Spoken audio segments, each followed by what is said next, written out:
Hello everyone, let's continue with the Hindu vocab. The first word is readmit. देखिए, readmit का मतलब होता है वापस से एडमिट करना, यानी कि एडमिट अगेन, उसे रीएडमिट कहा जाता है। आप इसे अपने सेंटेंस में यूज कर सकते हैं। They refuse to readmit her into the club. The next one is isolation. Isolation का मतलब होता है the state of being separate and alone और the act of separating somebody और समथिंग, उसे आइसोलेशन कहा जाता है, यानी कि अलग और अकेला होने की स्थिति। तो इसका सिनोनिम क्या हो जाएगा? सॉलिट्यूड। एंटोनिम क्या हो जाएगा? कंपनी। आप इसे अपने सेंटेंस में यूज कर सकते हैं। After all the visitors had left she experienced a feeling of complete isolation. The next one is decade. Decade का मतलब होता है अ पीरियड ऑफ 10 ईयर्स, यानी कि ना 10 वर्ष की अवधि या दशक, उसे ही डेकेड कहा जाता है। आप इसे अपने सेंटेंस में यूज कर सकते हैं। Air traffic has increased 30% in the last decade. The next one is amid. Amid का मतलब होता है इन द मिडल ऑफ, या तो अमंग यानी कि के बीच में, या मध्य, उसे अमिड कहा जाता है। तो इसका सिनोनिम क्या हो जाएगा? बिटवीन। एंटोनिम क्या हो जाएगा? Out of. आप इसे अपने सेंटेंस में यूज कर सकते हैं।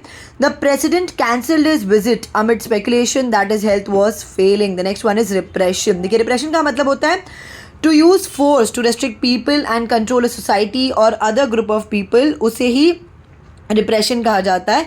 यानी कि ना जोर ज़बरदस्ती का इस्तेमाल करना ताकि आप किसी को रोक सके या किसी को कंट्रोल कर सके, उसे ही हम रिप्रेशन कहते हैं। देखिए, आप इसको ना ऐसे भी यूज़ कर सकते हैं। समझिए कि अगर कुछ लोग ऐसे होते हैं जो अपना फीलिंग्स नहीं एक्सप्रेस कर पाते, तो अपनी फीलिंग्स लोग दबा के रखते हैं, even that is called as repression. तो इसका सिनोनिम क्या हो जाएगा? रिस्ट्रेंट। एंटोनिम क्या हो जाएगा? अनकॉन्स्ट्रेंट। आप इसे अपने सेंटेंस में यूज़ कर सकते हैं। They were fighting against repression and injustice in their country. The next one is boomerang. Boomerang का मतलब होता है, देखिए, अगर कोई प्लान बूमरैंग होता है ना, तो मतलब कि आप जैसा सोच रहे थे वैसा हुआ नहीं है, उल्टा ये आप पर ही उल्टा पड़ चुका है, उसे बूमरैंग कहा जाता है। यानी कि if a plan boomerangs its result is not the one that was intended and is harmful to the person who made the plan, यानी कि ना उल्टा प्रभाव पड़ना, उसे ही बूमरैंग कहा जाता है। तो इसका सिनोनिम क्या हो जाएगा? बैकफायर। एंटोनिम क्या हो जाएगा? सक्सीडेड। आप इसे अपने सेंटेंस में यूज कर सकते हैं।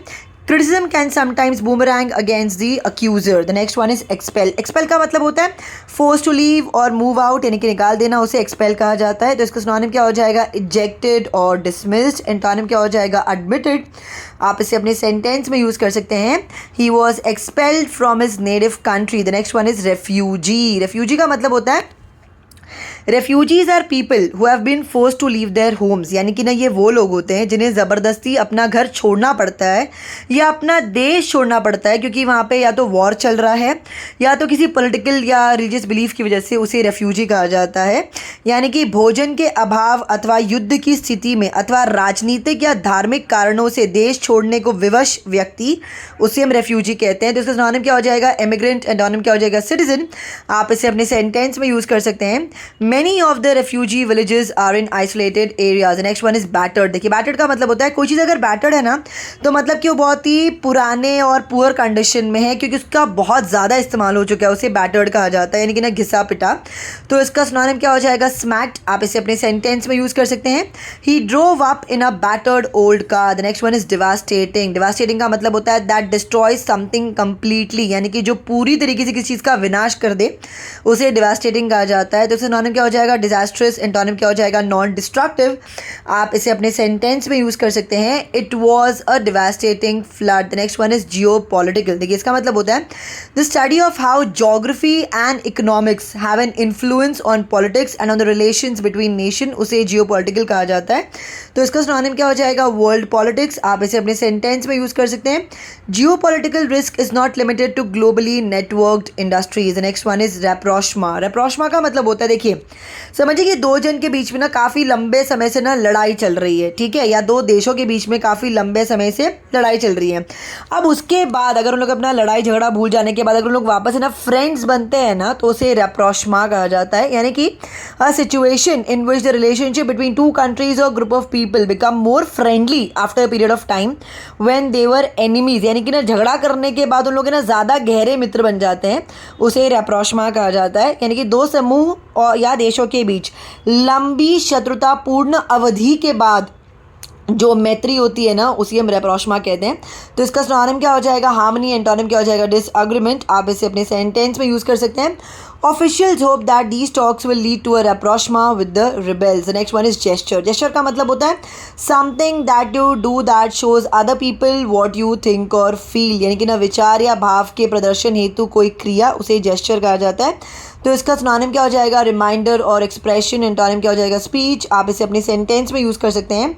The room was filled with angry people shouting and gesturing. The next one is brutal. Brutal का मतलब होता है वेरी क्रूअल और वायलेंट, यानी कि ना अति क्रूर या हिंसापूर्ण, उसे ब्रूटल कहा जाता है। तो इसका सिनोनिम क्या हो जाएगा? फेरोशियस। एंटोनिम क्या हो जाएगा? काम। आप इसे अपने सेंटेंस में यूज़ कर सकते हैं। He was the victim of a very brutal murder. The next one is festering. देखिए फेस्टरिंग का मतलब क्या होता है? देखिए कोई चीज़ अगर फेस्टर हो रही ना, मतलब कि वो ना बढ़ रही है, फैल रही है, मगर अच्छे तरीके से नहीं, उसे ही फेस्टरिंग कहा जाता है। यानी कि कभी किसी को देखिए अगर जब घाव या चोट लग जाता है तो उसमें अगर ना कीटाणु लग जाए तो उसमें से पस निकलने लग जाता है ना, उसे फेस्टरिंग कहा जाता है। और एक फेस्टरिंग का मतलब होता है if you say that a situation, problem और feeling is festering, you disapprove of the fact that it is being allowed to grow more unpleasant or full of anger because it is not being properly recognized or dealt with। यानी कि ना मन में कड़वाहट की भी अगर ना वृद्धि होने लग जाए ना तो उसे भी हम फेस्टरिंग ही कहते हैं, क्योंकि वो भी अच्छा नहीं होता है, बराबर ना। तो इसका सिनोनिम क्या हो जाएगा? प्यूट्रीफाई। एंटोनिम क्या हो जाएगा? फ्लरिश। आप इसे अपने सेंटेंस में यूज़ कर सकते हैं। Resentments are starting to fester. The next one is reboot. ये तो बहुत बार सुनते होंगे। रीबूट का मतलब होता है रीलोड करना। To reboot is to reload the operating system of a computer to और to start it up again, उसे हम कहते हैं रीबूट। आप इसे अपने सेंटेंस में यूज़ कर सकते हैं।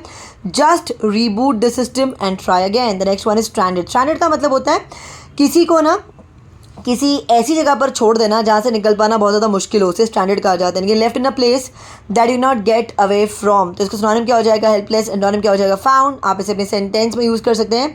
Another plane was sent to Manchester to fly the stranded passengers to London. The next one is cleavage. Cleavage का मतलब होता है स्प्लिट या सेपरेशन, उसे क्लीवेज कहा जाता है। तो इसका सिनोनिम क्या हो जाएगा? डिसएग्रीमेंट। एंटोनिम क्या हो जाएगा? अग्रीमेंट। आप इसे अपने सेंटेंस में यूज़ कर सकते हैं। There is a marked cleavage between the parties about the government's defense policy। The next one is sustain। sustain का मतलब होता है to make something continue for a long period of time without becoming less, यानी कि किसी स्थिति को देर तक अपने मूल रूप में बनाए रखना, कायम रखना, उसे ही सस्टेन कहा जाता है। तो इसका सिनोनिम क्या हो जाएगा? कंटिन्यूड। एंटोनिम क्या हो जाएगा? डिसकंटिन्यूअस। आप इसे अपने सेंटेंस में यूज़ कर सकते हैं। He seems to find it difficult to sustain relationships with women. The next one is rebel. Rebel का मतलब होता है विद्रोही, यानी कि rebels are people who are fighting against their own country's army in order to change the political system there। तो इसका synonym क्या हो जाएगा? इंसर्जेंट। आप इसे अपने सेंटेंस में यूज़ कर सकते हैं। She had been a rebel at school. ठीक है। The next one is rival. Rival का मतलब होता है आपका प्रतिद्वंदी, उसे राइवल कहा जाता है। अ पर्सन और thing that is competing with you, वो हो गया आपका राइवल। तो सिनोनिम क्या हो जाएगा? ओपोनेंट। एंटोनिम क्या हो जाएगा? एली। आप इसे अपने सेंटेंस में यूज़ कर सकते हैं। He eliminated his rivals in a brutal struggle for power. That's it for today. अगर आपको वीडियो अच्छा लगा तो इसे लाइक करें, शेयर करें, कमेंट करें और साथ ही साथ मेरे चैनल को सब्सक्राइब भी करें। Thank you.